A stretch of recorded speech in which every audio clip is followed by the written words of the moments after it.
They say the most dangerous truths aren't the ones we reject, but the ones we never learn to ask about. In the dust of forgotten scrolls and beneath the pedestal of marble statues, there lives a different version of Socrates. Not the harmless sage sipping hemlock with a serene smile, but a man who stared directly into the contradictions of human nature and didn't flinch. He understood something so raw, so uncomfortable, it was scrubbed from history with surgical precision. What a man must understand about women if he ever hopes to understand himself. See, they've told you about his logic, his method, his trial, his death, but they never told you about his marriage. Socrates was bound to a woman named Xanthippe, whose name has echoed through time as a symbol of relentless fury. Accounts describe her not as supportive, but scathing, not nurturing, but volatile. She once dumped water on his head in a public square. And what did Socrates do? He laughed, not out of mockery, not out of weakness, but out of a kind of cosmic recognition. He wasn't married to her, he was married to a question, and Xanthippe was the answer, a living riddle wrapped in contradiction, chaos, and emotion. Socrates didn't try to change her.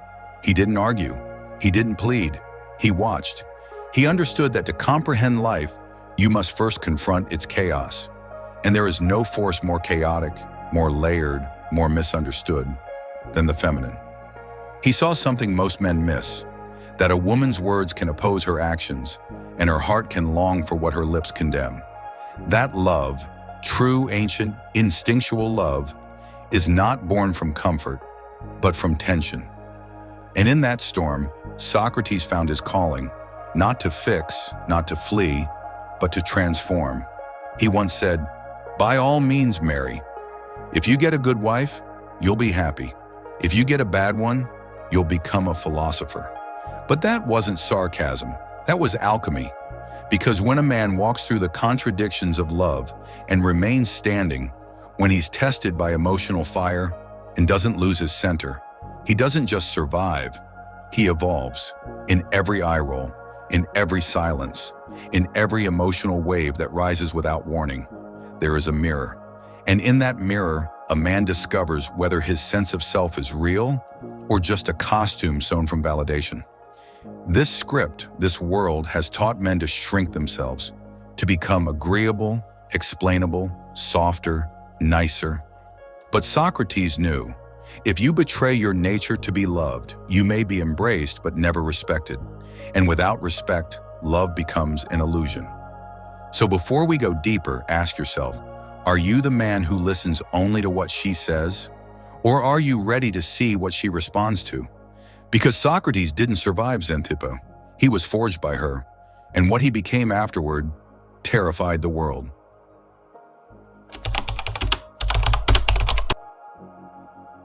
There's a reason they painted Socrates as a harmless, eccentric man.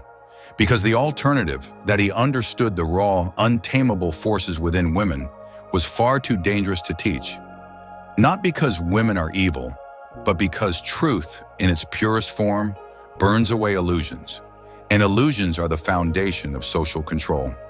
Today, men are raised to believe that the path to love is obedience, that to be emotionally available, agreeable, and endlessly supportive will make them worthy. But this script is failing, miserably. Because what women say they want often collides with what they're instinctively drawn to. A woman may claim she wants emotional vulnerability, and she might genuinely believe that. But if you expose your soul too quickly, surrender your power too easily, and become emotionally dependent too fast, watch what happens. She pulls away. Not because she's cruel, but because nature never lies. You see, desire doesn't live in comfort. It lives in mystery, in polarity, in that primal tension between the grounded masculine and the flowing feminine. Socrates understood this. He wasn't cold, he was unshakable. He didn't withhold himself to manipulate. He stood in his truth because he knew that control over another begins with surrender to self. He watched Xanthippe rage, weep, test, and twist, and yet he never lost his spine. Because for him, this wasn't about dominance. It was about self-examination. Her chaos became his crucible. And through that crucible, he learned, a man who does not react to the storm but instead holds stillness within it, becomes magnetic. In modern language, we might call it confidence, but Socrates would call it clarity, the kind that doesn't need approval, doesn't beg, doesn't mold itself to appease. Because when a man begins to orbit a woman, when he explains, pleads, and apologizes for his nature, something dies inside her. Not love, not affection, respect. And once that respect erodes, no amount of flowers, vulnerability, or promises can save it. Socrates knew that to know thyself was the beginning of wisdom. But how many men today even know what they stand for? How many can look into the mirror and say, "This is who I am," without immediately softening the statement to avoid offense? Modern men have confused emotional expression with emotional dependence. They think openness is virtue. But when that openness is hollow, when it's simply a plea to be accepted, it smells of desperation. And desperation is the great repellent of desire. Socrates didn't need to chase, because he embodied what could not be ignored.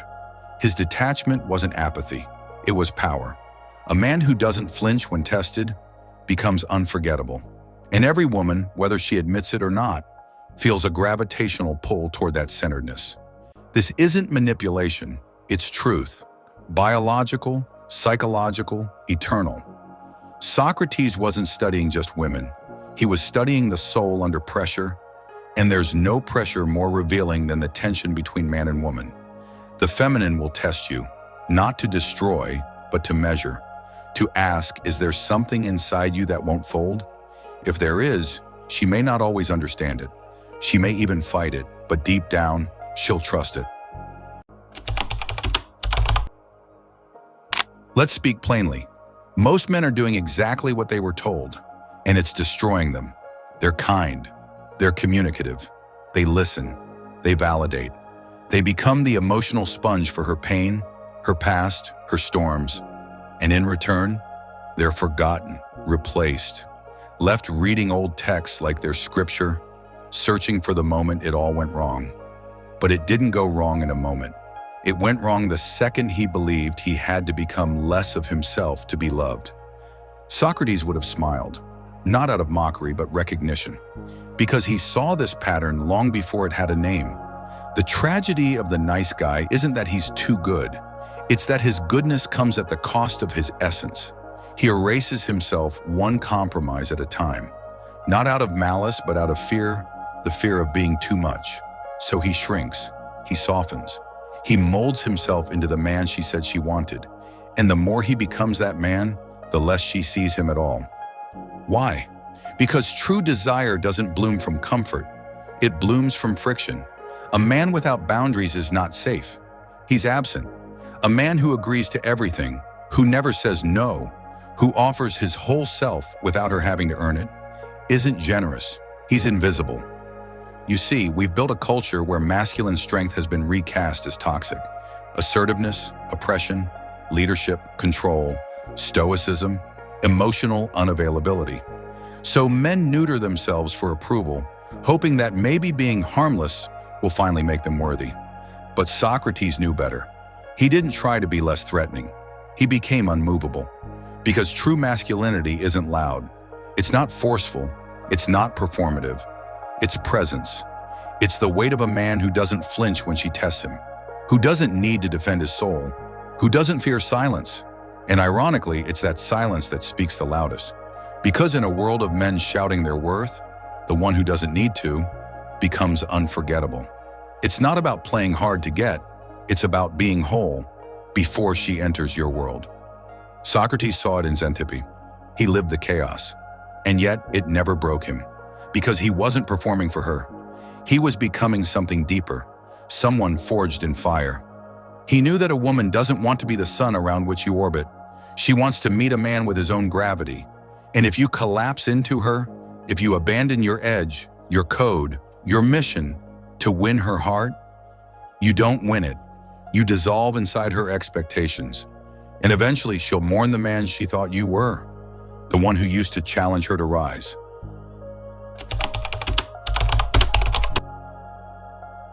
You've heard the phrase, "she just changed." But here's the truth Socrates whispered through riddles. She didn't change. She responded.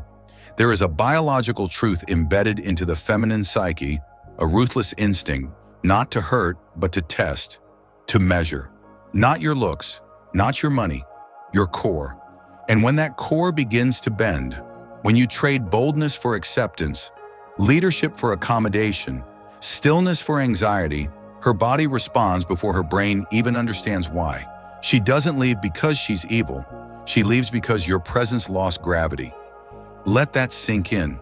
We've told men to be softer, more emotionally available, more open, but we never told them how to do it from a place of strength. So they bleed out all their vulnerability, thinking, this is what she wants. And when she ghosts them, when she stops initiating, when her smile fades and her eyes dim, they panic. But it's already too late, because desire doesn't live in openness alone. It lives in the tension between openness and mystery. That's the law of polarity. Masculine energy penetrates, it moves forward, it leads. Feminine energy receives, it flows, it reacts. And when a man stops penetrating the world with presence, when he instead waits for her to guide, validate, and approve, the polarity dies, and with it, the attraction. Socrates called it divine madness, that force of love that has no logic, no predictability, and yet it reveals who you truly are. He knew this. You cannot argue with desire. You can suppress it, deny it, try to out-talk it, but you will always lose, because the part of her that chooses you is ancient. It speaks in pulses, not paragraphs. She doesn't fantasize about the man who constantly reassures her. She fantasizes about the one who makes her feel something beyond words, the one she can't quite predict, the one who brings presence, tension, and risk, not harm but disruption to her emotional pattern. You don't need to be perfect, but you need to be unchangeable at your core, not rigid, rooted. She'll roll her eyes, she'll say, "You're too intense." She'll go silent just to see if you'll chase. And in those moments, every ounce of cultural training will scream, "Fix it." But Socrates wouldn't fix it. He would observe, because he knew every silence from her is a question. Will you collapse? And most men do. They apologize, even when they didn't fail. They explain, even when they're being baited. They fold, not because they're weak, but because they were trained to believe peace at any cost is love. It's not. Peace bought with self-betrayal is not peace. It's emotional submission. And the more you submit, the less she sees you. Until eventually, she's not leaving the relationship. She's escaping the vacuum of your absence.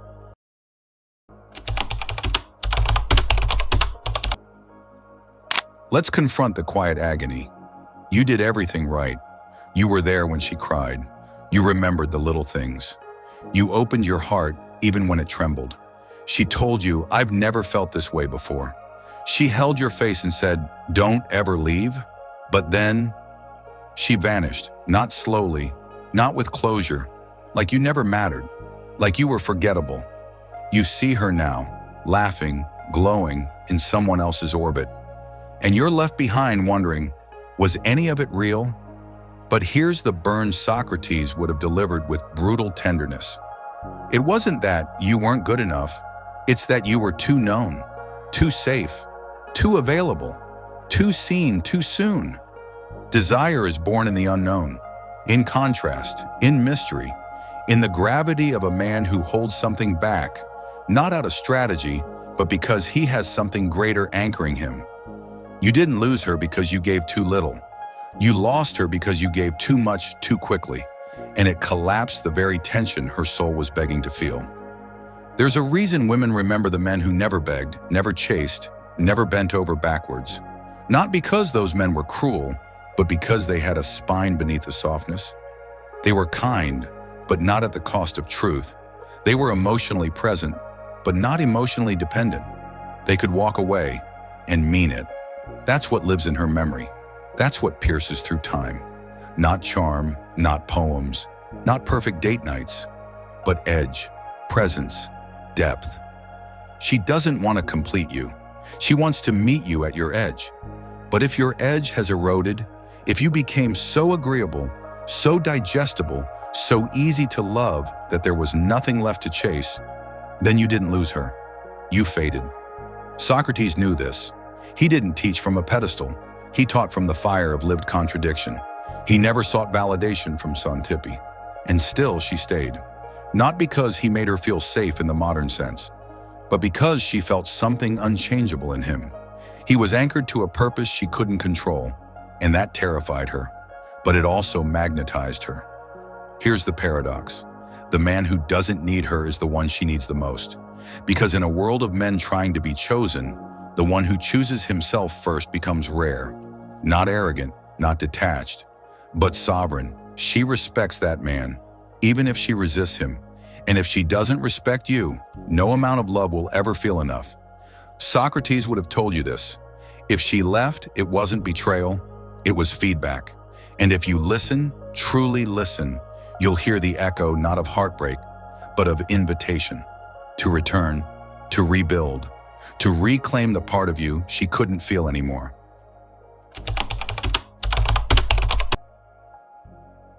There's something most men never admit. She can smell it. Not your scent, not your charm. She can smell when you've lost yourself. You could be saying all the right things, showing up on time, doing everything correct. But if your soul is hollow, if your presence is performative, if your kindness is just camouflage for neediness, she knows. It's not conscious, it's instinct. Because women are biologically tuned to detect incongruence. And when your words say, "I'm confident," but your energy whispers, "Please choose me," her body responds before her mind can catch up. She won't argue. She won't give feedback. She'll just drift. Socrates would have called this divine feedback, the universe speaking through feminine silence. You see, truth isn't taught, it's embodied in how you walk, how you hold eye contact, how you respond when she pushes, pulls, withholds, or explodes. You don't win her respect by doing more. You win it by doing less from fear and more from center. The man she remembers forever is the man who loved her without losing himself. He stood when others folded. He listened without apologizing. He gave, but never bled for approval. He walked away, not because he wanted to hurt her, but because he refused to betray his truth. That's not manipulation. That's masculinity. And here's what no one tells you. You don't have to prove your worth. You have to remember it. Because once you remember, truly remember, you become the one she feels in her bones. Even when she's with someone else. Even when years pass. Even when she tries to forget. That's the mark of a man who reclaimed himself. And the world, it may call you arrogant, insensitive, toxic even. Let them. Because the world has forgotten what real masculinity feels like. But she hasn't. She knows the difference between a man who's performing and a man who is present. She may never say it aloud, but her body will lean in. Her heart will hesitate. Her soul will recognize. This doesn't mean every woman will stay. This isn't about winning her back. It's about something bigger. Winning yourself back. Socrates said, "The unexamined life is not worth living." But what he meant was this: the life lived for approval, for validation, for comfort alone, is a life unworthy of your soul. Because if you die a man who was always liked but never respected, if you loved everyone but never stood for yourself, if you chased her and chased her and chased her until you disappeared, then you didn't live, you performed. But today, maybe, just maybe, you stop performing. Maybe today you choose stillness over begging, presence over pleasing, truth over being liked. Not to become cruel, but to become real. And when you do, something wild happens. You stop chasing women, and women start chasing the experience of being around you. Not because you promised them everything, but because you offered them the one thing most men can't. A man with a center, a man with a soul, a man with something to lose who never loses himself.